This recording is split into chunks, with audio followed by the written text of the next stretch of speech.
Eu sou Oxum Opará, a senhora das águas revoltas, aquela que mistura a doçura do rio com a força da cachoeira.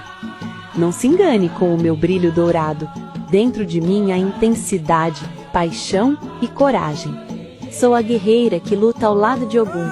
Minha chama se acende quando a justiça precisa ser feita.